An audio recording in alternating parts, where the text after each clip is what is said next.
ఏందో తెలుసా? క్షేత్రములన్నిటిలోకి గొప్పది ఏది అంటే కాశీక్షేత్రం. ఆ కాశీక్షేత్రం కన్నా గొప్ప క్షేత్రం ఈ భూమండలం మీద ఏదో తెలుసా? ఒక్క దక్షారామమే. దక్షిణ కాశీ అని పిలవబడినప్పటికీ కాశీ ఎక్కుడు క్షేత్ర సంఘములలోన కాశీ కన్నను ఎక్కుడు గౌరవమున భోగమోక్ష నివాసంబు దక్షవాటి.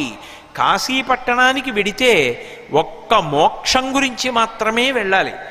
కానీ దక్షారామ క్షేత్రానికి ఉన్నటువంటి గొప్పతనం ఏమిటంటే అసలు దక్షారామ క్షేత్రంలో మోక్షానికి మోక్షము లభిస్తుంది.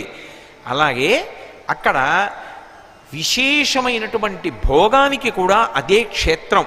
అందుకే ఇప్పటికీ పెద్దలు ఒక మాట చెప్తారు, అర్థ సంబంధమైనటువంటి సమస్యలు ఉంటే, ఏదైనా ఐశ్వర్య సంబంధమైనటువంటి సమస్య ఉంటే దక్షారామ క్షేత్రానికి వెళ్ళి భీమనాథుణ్ణి సేవించండి